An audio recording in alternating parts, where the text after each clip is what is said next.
What's going on, everybody? Welcome to the CarolinaCast Season 3, Episode 4. We got Panthers talk today. I'm Chris Firm alongside Sam Durham.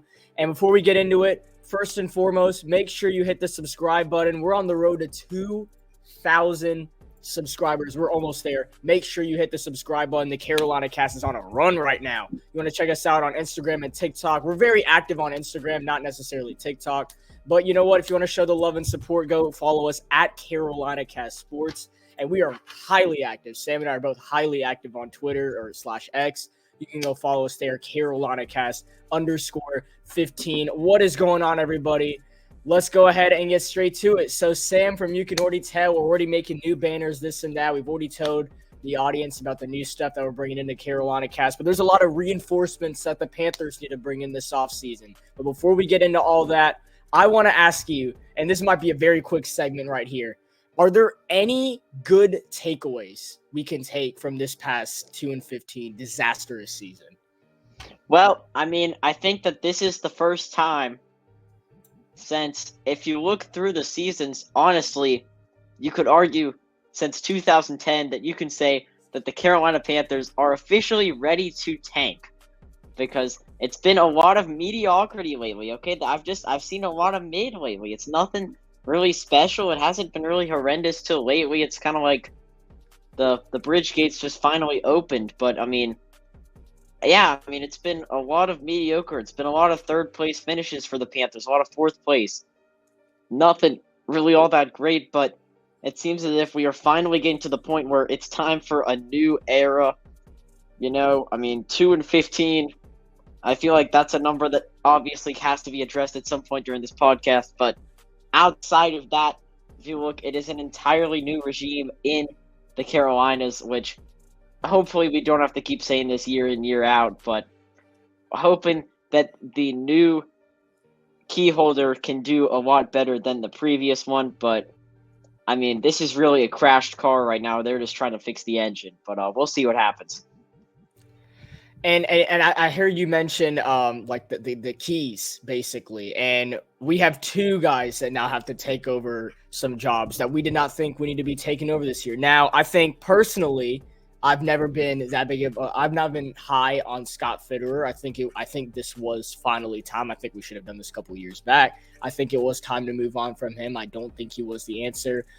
We kind of got like his you could say his child in a way in Dan Morgan, since he worked right under Scott Fitterer.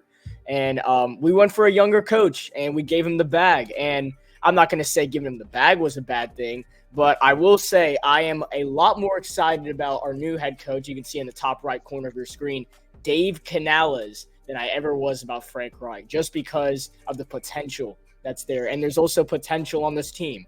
And we got to find some dogs. That's what Dan Morgan said in his press conference. So how we can find dogs, Sam, is look through free agency, look through all of this, look through all that. We're not going to necessarily trade. I don't think unless we trade, I think maybe trading back in the draft, maybe somehow get a receipt. I don't know. I doubt the Panthers are very active with trades this season. I think everything is going to come from free agency, spending the cash, and it's going to come at the draft.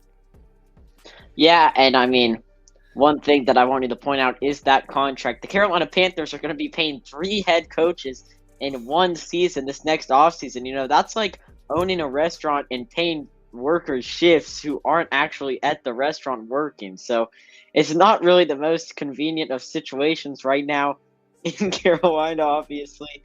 But look, I obviously may even said this last season, but the only way to go is up from here, because if we go 0-17, we would have a first round pick, which, like you said, we do not have. Maybe considering trading that down even, I feel like that wouldn't even be a bad move, especially if the guy that we want isn't on the board. There's only a couple guys that receiver spot I'm fine with the Panthers taking. Offensive line probably isn't going to come until the 3rd or 4th round. So, but I just want to get into sort of expectations almost, because I would argue this has been the most disappointing Panther season since the 2016 season after they lost in the Super Bowl to Denver. That season they went 6-10. I feel like just based on preseason expectations, in that season, that team even had a little bit of I don't want to say that team had an excuse, but their struggles were a lot more justifiable than what our team went through. So and the thing with them is that they were able to bounce back and go 11-5 in 2017. No, I'm not making the inference that the Panthers will be anywhere near that at all next season, but I mean, this has been expectations. It's just, you need to find a new leader. Obviously, people have been saying that there have been too many voices in Bryce Young's ear. He just needs to find the right voice.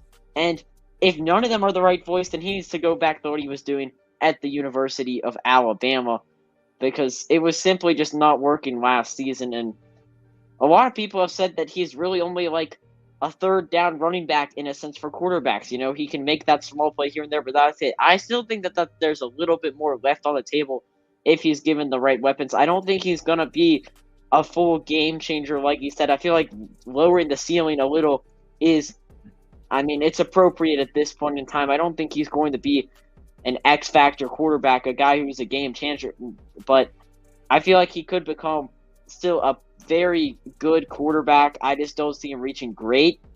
That being said, the only way that he's going to become good is if this surrounding cast is changed at all, because right now it is brutally bad.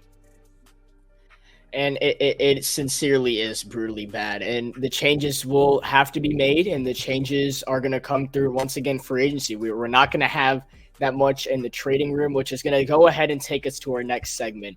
So this is the first time I've actually ever done this since we've gotten very active with podcasts lately, is we're going to run through all these players one by one. We're going to take our own very merry time to talk about this. And I'm going to leave the main man for last, because I think we all know who the main man is that the Carolina Panthers need to re-sign this offseason. I'm going to start off a little mediocre. By the way, these are all according to SpotTrack.com. I use that for my source. Let's go ahead and get straight into it. So DJ Chark Jr. I know this is a very, very questionable thing to talk about, but let's start off with him, Sam, because there is no way in the world that it's going to take one season for the Panthers to completely fix and have zero issues at the wide receiver room.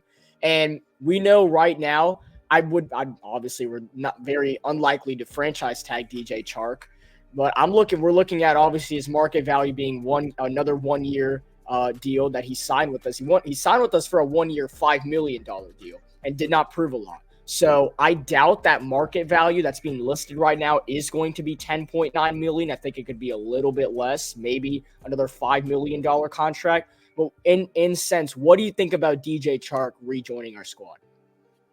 I mean, I definitely wouldn't be opposed to it. I feel like there were a couple plays that he made down the stretch that can be viewed as optimistic overall, but there's a sense that maybe moving on from DJ Chark would be appropriate at this point in time. I mean, the current state of Chark is just not really there right now. I mean, we saw it in Week 18. He made that game-blowing play. It's just, I don't really think it's there right now with the current state of Chark. I mean, it was better in Detroit. It was better in Jacksonville. There's not really a reason to believe that he's going to be able to fix it up in Carolina next season just because there's a new staff. I know that Dave Canales is pretty much the king of goodwill products in the NFL. I don't think that bringing back Chark would be appropriate, especially with how this team spends money. If you can maybe get some young guys in there, give them chances. Jonathan Mingo is going to be fully healthy to begin next season as well. I still don't know what the whole Terrace Marshall spiel is. I'm honestly tired of seeing those notifications, but if we could maybe get that resolved on personal terms, then we could get the football terms with him as well. And, I mean, yeah, that's really it for pass catchers. Amir Smith-Marset could maybe be used next season as well. So, I mean, that's really it. I think if you add that all up with a free agency signing outside of Chark and a draft prospect, and I'm not sure what Adam Thielen's situation is, but if you add all that up, bringing back DJ Chark may not really make much sense for this football team. And I can definitely view it if we want to look at this from a statistic viewpoint. Chark has reached 1,000 only once in his career. That was his sophomore season with the Jacksonville Jaguars. He actually had less receiving yards with the Detroit Lions than what he did with the Carolina Panthers, believe it or not. He only had 502 receiving yards with the Lions. He had 525 with us, and he had more touchdowns with us. So I'm honestly very surprised by some of the numbers that I'm viewing right now, as Chark with the Panthers tied for his second most touchdowns he had in a season. Obviously, his most was that 1,000-yard season he had with the Jaguars. And yeah, once again, there's a lot of ways to look at it. Chark is technically a veteran in the NFL, but he's still a young veteran. And we know what his ceiling can be. I obviously don't want him to be our wide receiver one, right? That's not the goal right now. I think the goal is we're still going to draft the receiver at 33, and maybe we trade down or something like that. Honestly, if we get Chark on another one of those, I'll call it Mickey Mouse deals like we did last year, we only had to pay him $5 million on a one-year contract. I don't see the issue with that because that's not necessarily wasting money. That's more of just adding more veterans, more guys in the locker room, more voices and more help to this offense. And I wouldn't see an issue with that. Now, obviously, we'll look back at this again. If he does want more, which I would be shocked if he asked for more than what he got on that contract, what he signed with us, then I think we cut ties. I agree with you then. Well, I do want to put an asterisk next to the better in Detroit versus worse in Detroit because he did only play 11 games there last season. But I think that the $11 million, if that's what the market value is, it doesn't make sense. One thing that I want to bring up about DJ Chark, this isn't really as much of a stat as it is just relevance, is that the last time that, I don't know if you guys view ESPN player profile videos, but they sometimes post the latest videos about the player, maybe an occasional highlight or a talk show segment, anything related to what's been going on with that player. The last ESPN latest video for DJ Chark was his prospect profile when he was drafted in the second round of the 2018 NFL draft by the Jacksonville Jaguars. And he did put up 1,000 yards in his second season there, so maybe his second season in places is what you look at. I think it really comes down to personal ties at this point. I mean, is this what Bryce Young really wants? Does he want to be staring at all these faces in the huddle that he saw last season? Because I don't really think money is an issue if you have to pay the guy only $5 million, X amount of $1 million, but I think it comes down to team chemistry. I mean, if he's a help in that locker room, then I think it would be a good piece to add. I mean, I'm not really sure, to be entirely honest, how much of a dog mentality DJ Chark has, all right? I'm just going to keep it a buck with you right there. Cat mentality, that's for sure. He has the meow meow celebration. He has all that stuff. So I'm looking at DJ Chark right now. I'm not sure he fits the bill for the future of the Panthers. I think bringing him back on a one-year deal would maybe be smart, but you can't bid against yourself here with him. I don't think many suitors are going to be that active in the DJ Chark market, so I think he'll end up in Carolina, but I really don't want the Panthers to bid against themselves when they can go out and save up just a little bit of money to go sign that big fish in the receiver market, and a big fish that, to be honest, I don't know when the last time the Panthers had a receiver who was considered a very big fish. I mean, I don't even think DJ Moore fully reached that level until now in Chicago.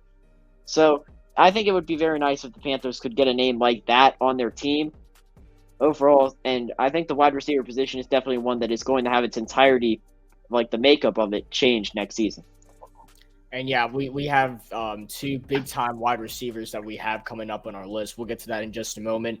Somebody I do want to start with, Sam, right here for Panthers re-signing.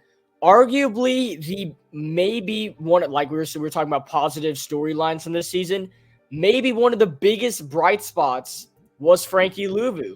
And I was very impressed by how he played this season. I mean, I don't think he was Pro Bowl caliber. I think that was fair. He didn't make it. And he's still technically on the rise, even though he's a veteran at the same time. He has been incredible for us, and I don't know how we cannot bring this man back. Also, looking at it from a personal viewpoint, Frankie Luvu officially got his American citizenship at Charlotte at the international airport. So like everything has been Charlotte for him. We've kind of made this his home, and I feel like it's time to pay him. Look, I'm gonna get into. I don't like to do this, but I think I'm gonna get into a bit of a rant right here about this situation because I'm looking at this right now. We have Frankie Luvu. Frankie Luvu is the dog. He is the guy on this team. I mean, I think that he is the guy at that linebacker position who is showing up, making tackles. I mean, at least when we're down by the however many points, Luvu's making a play. I mean, I'm hearing all this fuss about other players at that position, and we know which player I'm going to be talking about who wants all that money at that position. in Brian Burns, and I just don't think it's worth it if you have a guy like Frankie Luvu. I mean, this guy's Spider-Man. He's supposed to save the city. He's trying to save himself. He's not saving the city. He's not saving the team. And it's not changing the outcomes of any games at all. And if you look at his statistics, I don't want to say it like it's going to happen because I'm worried that it will. At the age of 25, I'm worried that he's already had his best career season. With 12.5 sacks. I really am.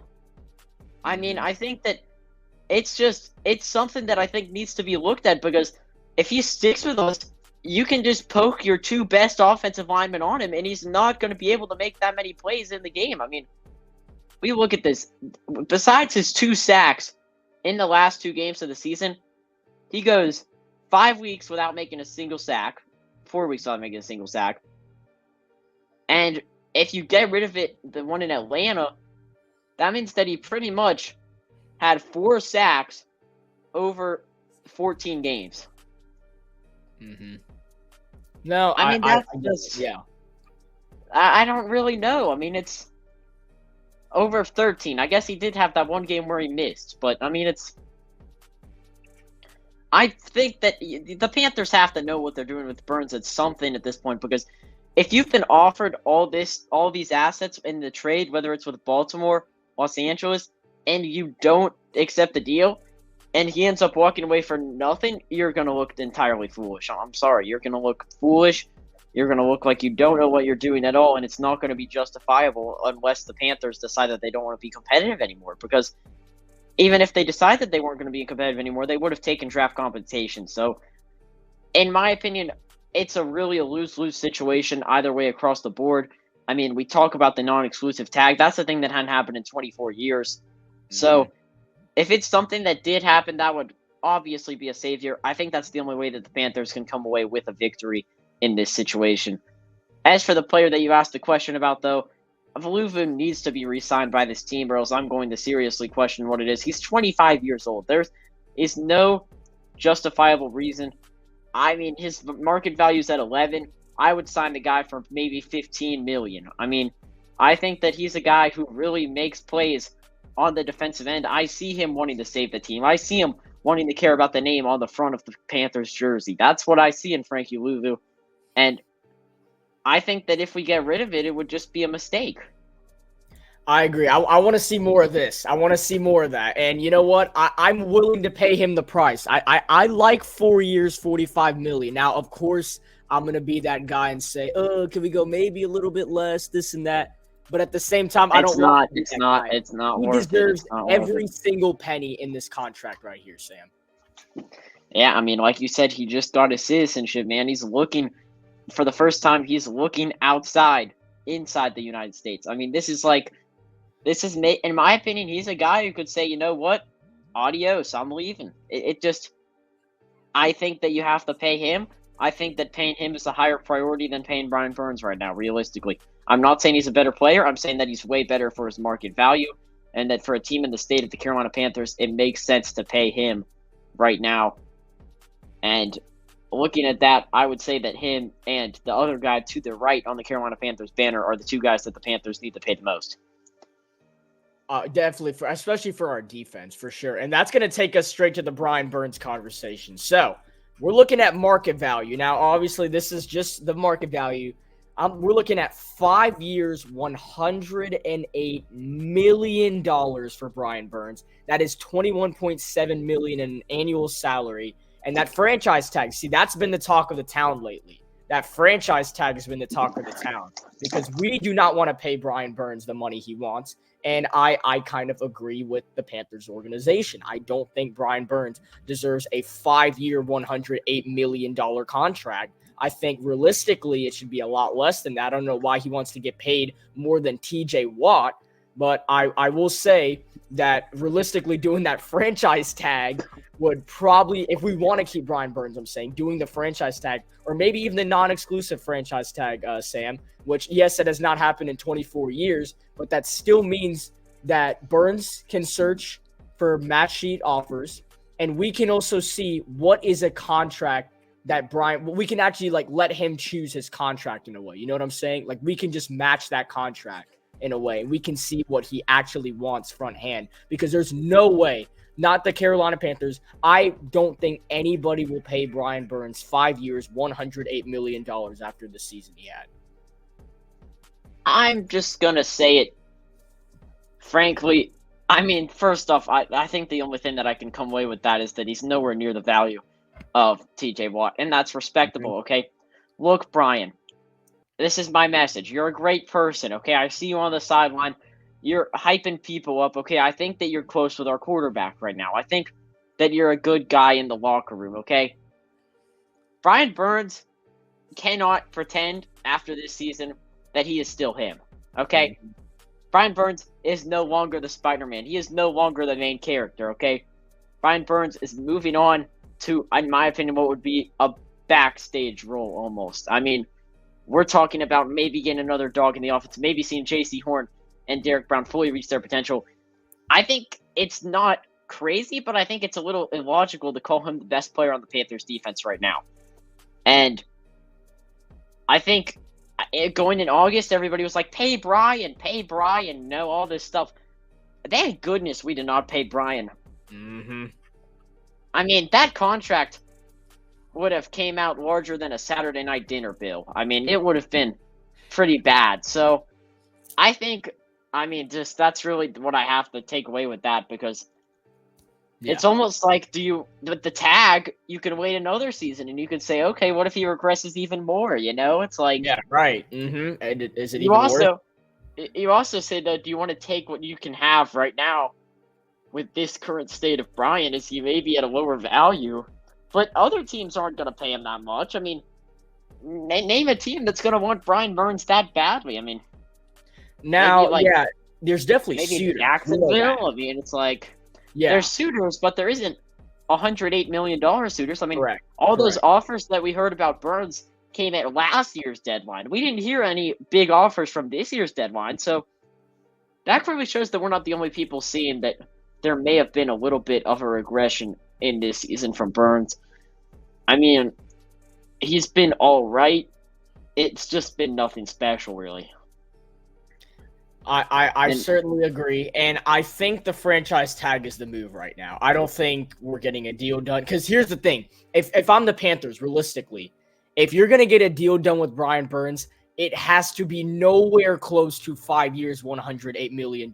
If not, do not do a deal. Let's do the franchise tag. Let's do the non-exclusive franchise tag. Let's see if anybody's even willing to offer Brian Burns. I'm curious. Does anybody even take a shot on Brian Burns, knowing they could potentially give us 2 first-round picks? Which that's what I'm saying. I doubt we're going to get anything out of that, but at least we know for front hand, and we're legally, and all the fans can know, what is Brian Burns' value. We can match that offer. We can keep him on the team. There is no way. And if somebody does give 5 years, $100 million, I will take those 2 first-round picks and run away happily.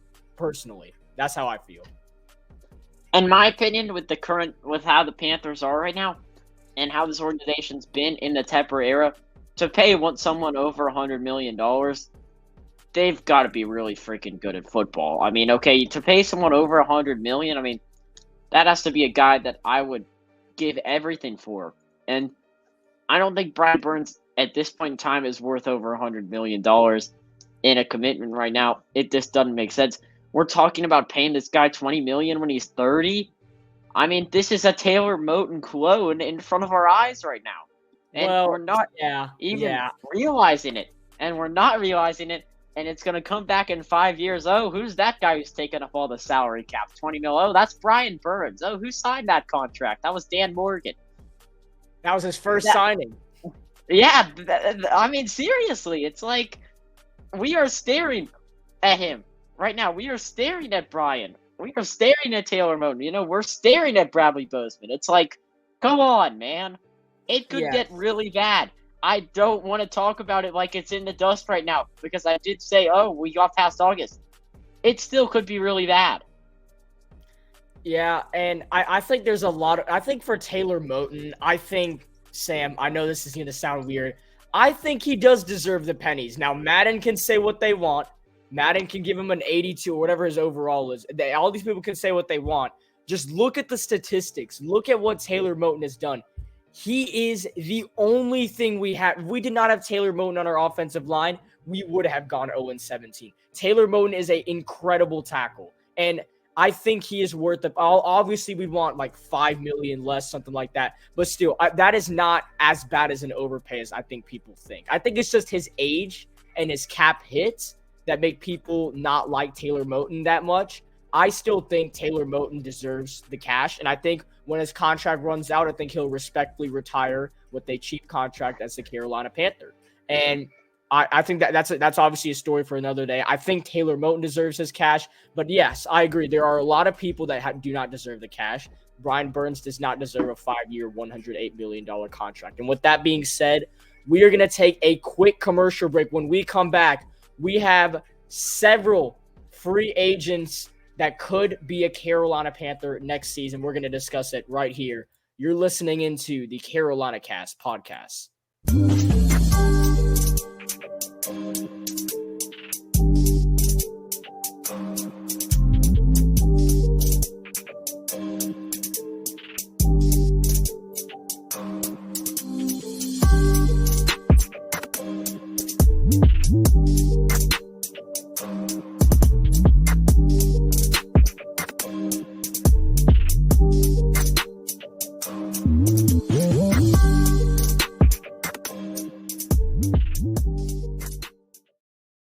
All right, back from that quick little break. Let's go ahead and get straight to it. All righty. So we have a lot of suitors that could potentially be a Carolina Panther next year, Sam. And I think we're going to start off a little bit small. Obviously, these are all needs. And guys, just clarification. A lot of the people on this list, we are probably not going to get. So do not get your hopes too high. This is a splash that I've made. I think we'll make a realistic one later of like realistic players we can sign. I think some of the offensive linemen and some of the defensive player I put on here is realistic, but everybody else would be splash. Yeah, I mean, look, you have to dig pretty deep in the weeds to find some of those guys, but I think with the list that we've compiled right now, I still think that some of them are at least worth discussion. All right, well, let's go ahead and get straight into it. First and foremost, one of Dave Canales' very close friends. We're going to start off with Mr. Mike Evans. Yes, and I know a lot of Panthers media is like, hold on, wait a minute. You want to go out and work with the Buccaneers, our rivals, this, that. Market value set at 4 years, $95 million. Do you want to pay a 30-year-old that much money? 23.2 annual salary. And I agree.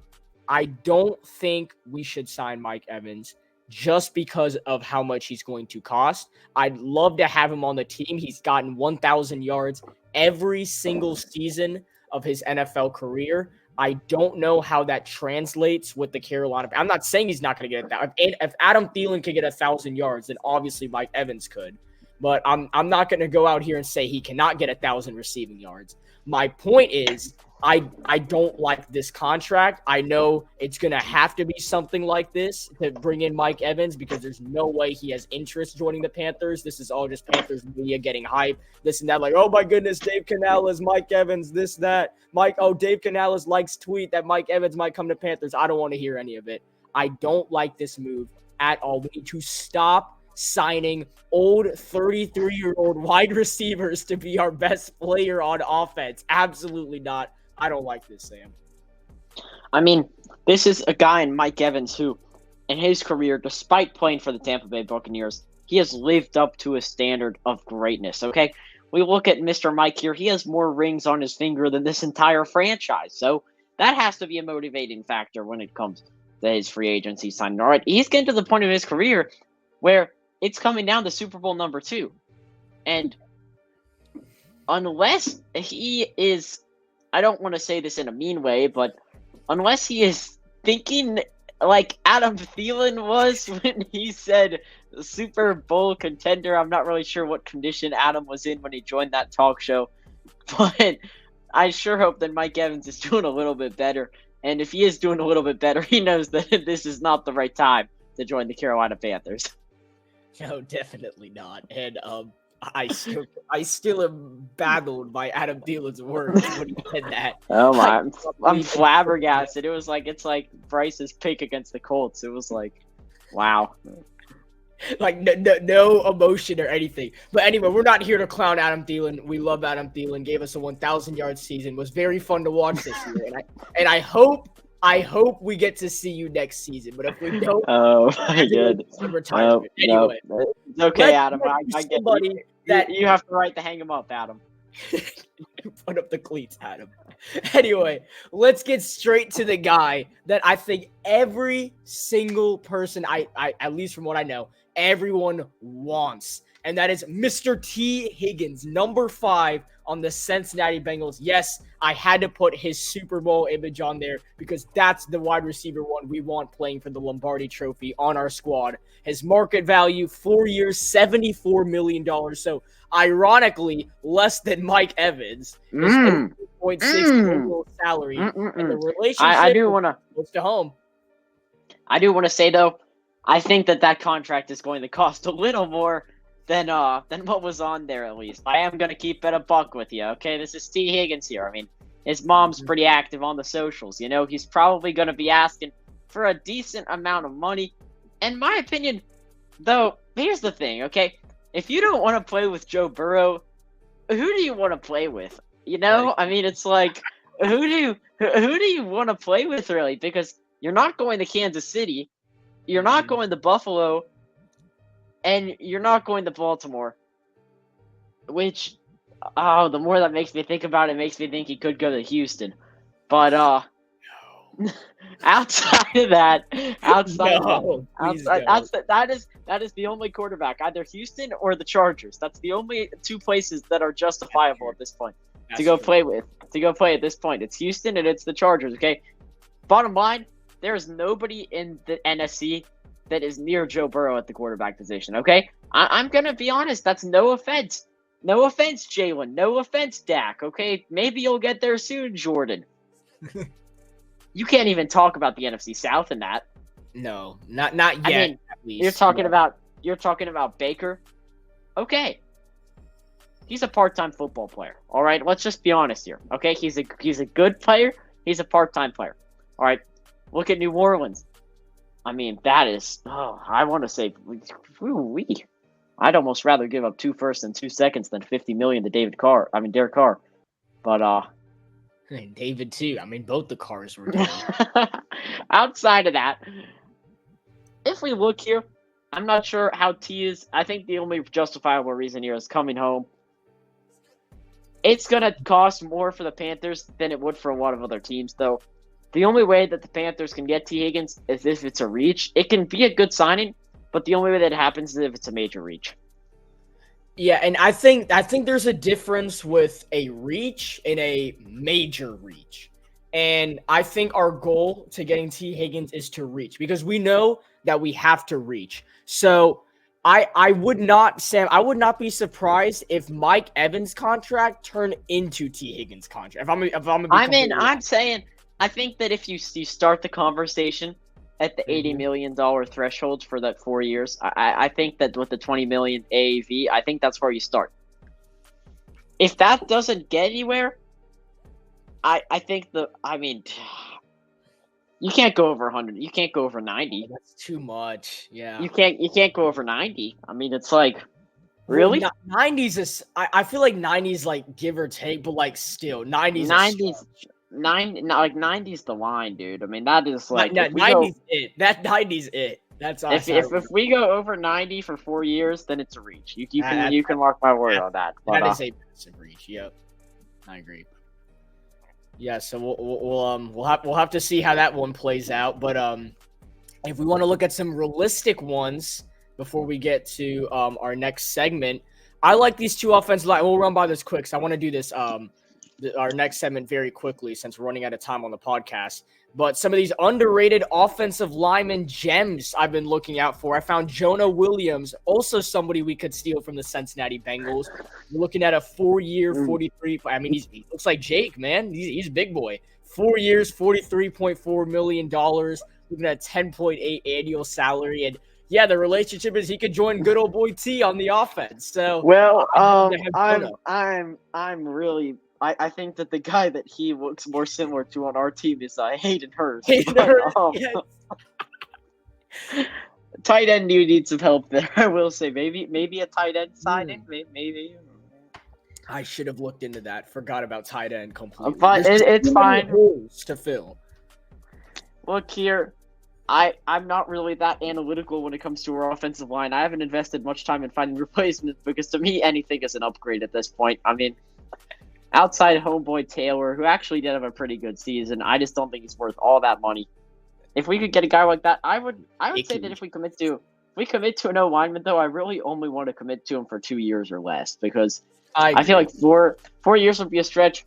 And if we look here, I mean, you're talking about paying Icky soon. I mean, that contract could stack up, man. I really don't want to pay him. A contract could stack up, or maybe you don't even accept the option. I don't know. But talking about that, you're talking about a lot of these guys, like maybe leaving soon. Bozeman. I mean, Corbett can't seem to stay healthy. Mm-hmm. Christensen. I mean, it's just there's not a lot of depth after that. I don't really think that Chandler Zavala meets that NFL threshold. No, but yeah, we'll see. But yeah, I think offensive line makes sense. 2 years or less, though. Yeah. Okay. And I think we can say the same about Damien Lewis because this is actually, I think this is perfect, Sam. We're looking at 2 years for Damien Lewis. 2 years, $14.8 million, 7.4 annual salary, and he played with Dave Canales in Seattle. So I think that is money right there. I think that's perfect. Yeah, that's 2 Bryce Youngs in 1 right there. I mean, I look at that right away, and I think problem on the line battle right there. I like that 1v1. Give me that. Give me that win in the 1v1. So, yeah, I mean, the playing along with Canales obviously I think helps, makes it justifiable. I think that it's a guy that makes sense to pursue, Damien Lewis. And to be honest, if we're talking about budget, realistically, 2 years, 14 mil. I mean, there's got to be a catch because right now I want to sign the dotted line. I mean, he's perfect. He's young. This is coming off his rookie scale contract. So he's young.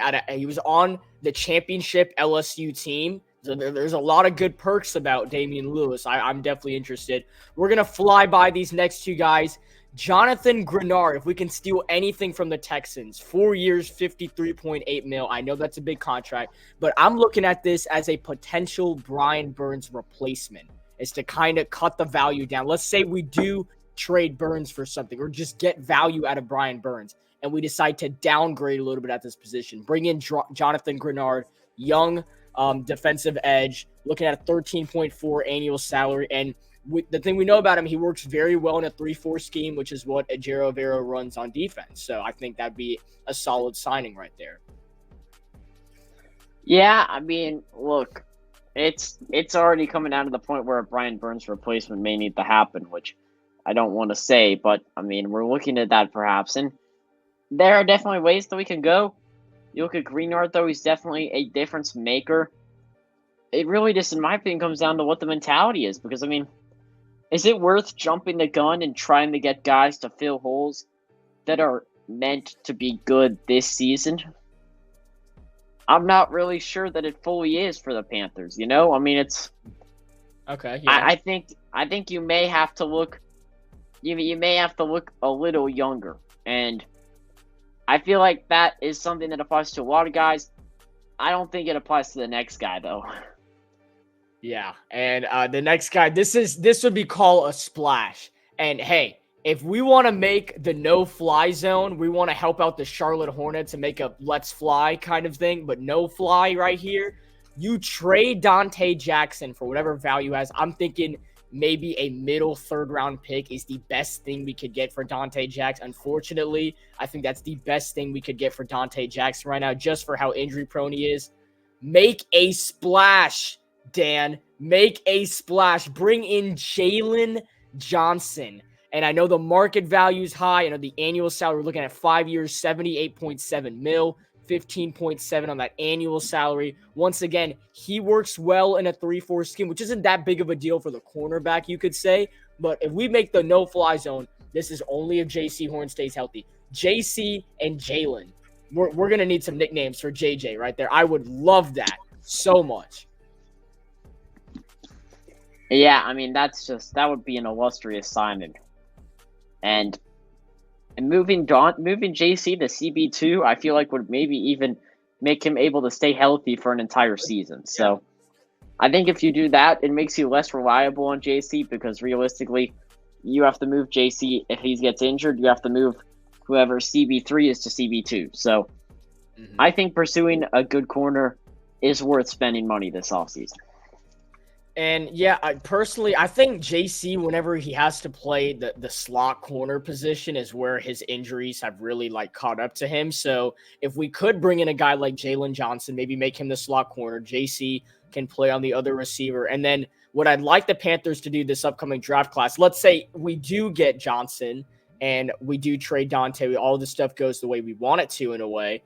And I say we do draft a corner. I think we draft another corner, maybe the 3rd or 4th round, just to get more depth at that position. I think wide receiver, I think offensive line, Sam, I really want to take care of in free agency. If we cannot, I think we'll have to do it in the draft, right? But I really like Jonah and Damien. If we can bring in both those guys, that would be really nice. I want to get offensive line done in free agency if we can. I think defense. I know Matt Rule had that massive class that he came in and helped us. That's the best thing Matt Rule ever did for the Panthers, was that big defensive class. And if we could add more to that defensive class, I would feel very good about that. Yeah, I mean, couldn't have said it better myself. All right, well, let's go ahead and send it to one more commercial break. When we come back, we're going to run through a quick Carolina Panthers mock draft, and we're going to end this. This will be the longest podcast in CarolinaCast history. You're tuning into the CarolinaCast podcast.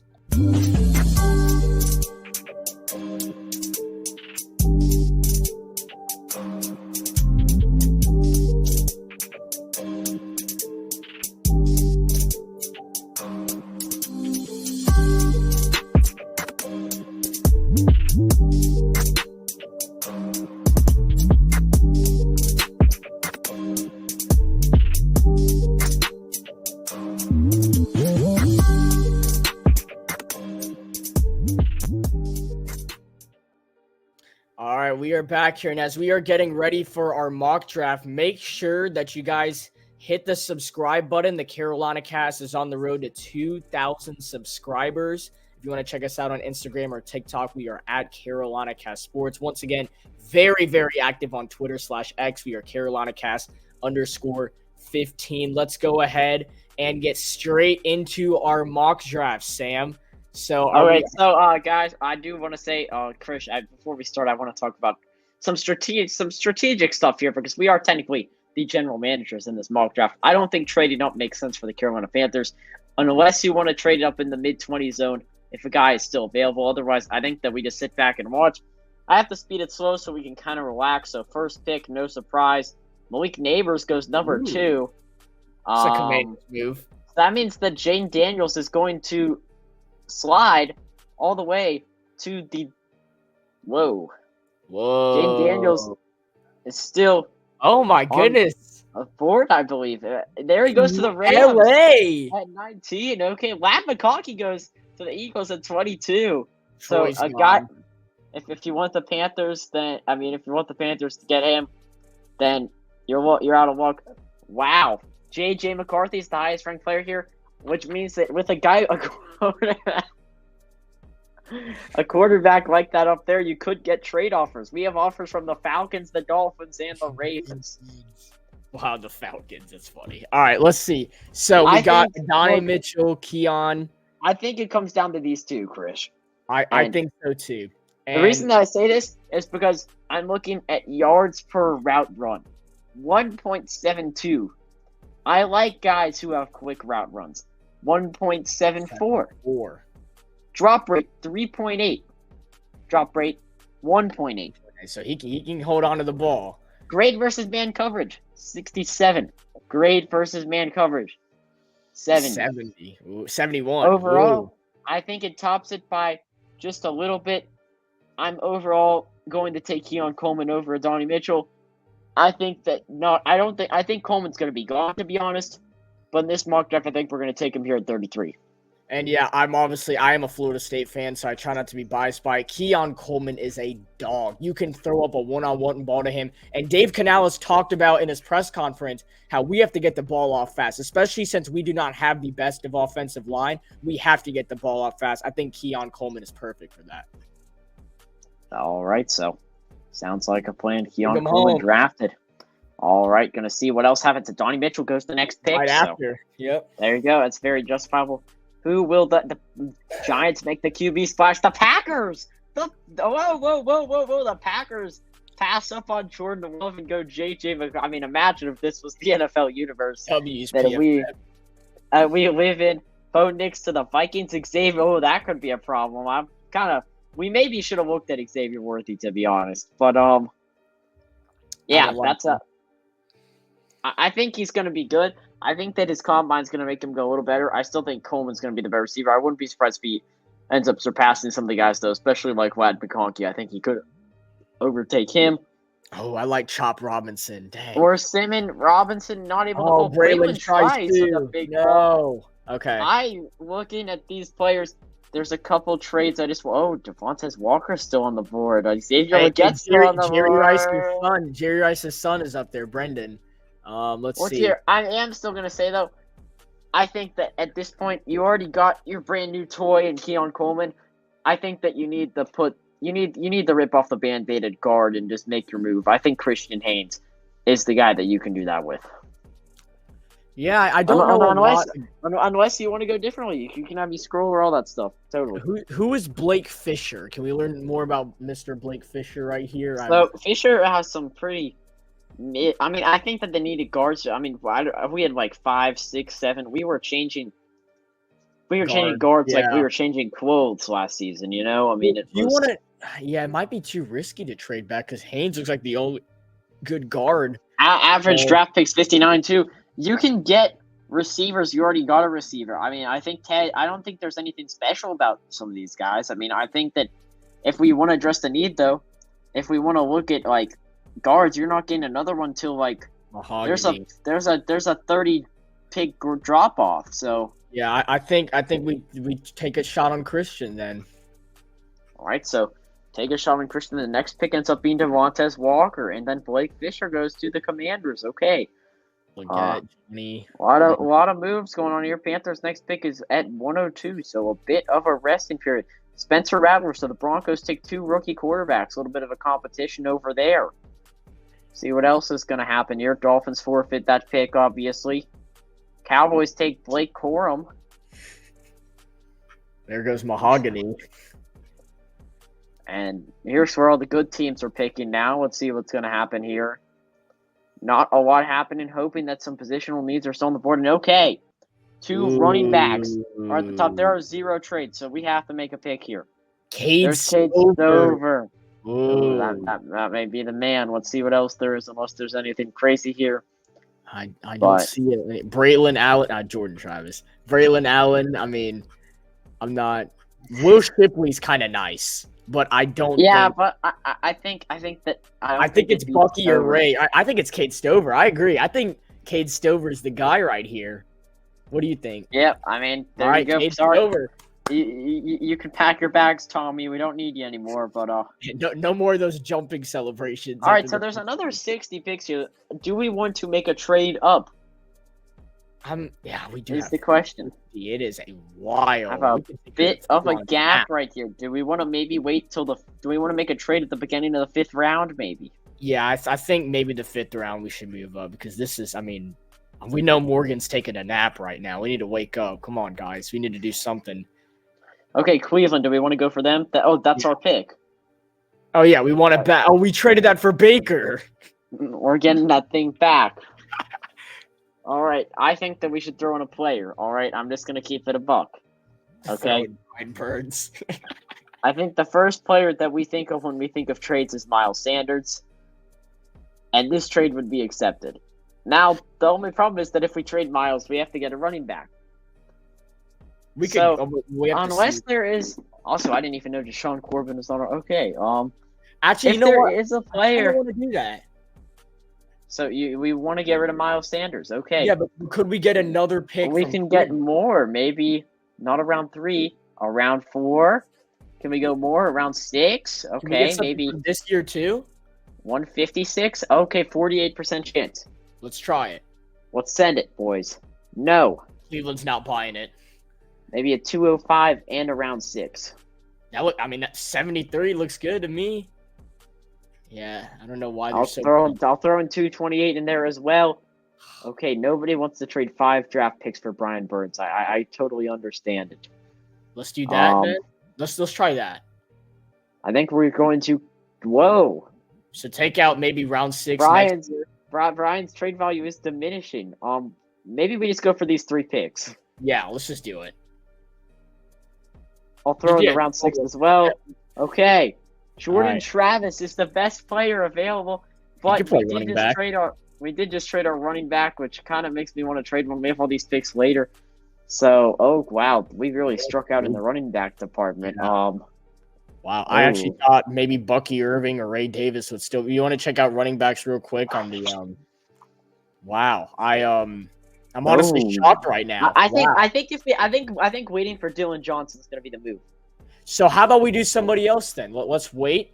I think either Mason Smith or Kalen King right here. I like Kalen. See, the thing is, King had a really bad season according to his grade. Oh, okay. But Kalen Carson Kalen, that's better than him. Kalen more Carson, consistent.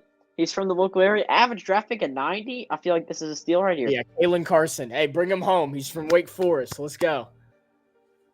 All right, Jordan Travis goes to the commies. Okay. Move the Kalen speed King up goes a little off. bit here. Make sure none of the guys we want. Joe Milton goes off. Okay. Okay. Our guys there. Are we willing? I think that we can wait till. I want to say that we can wait till 165.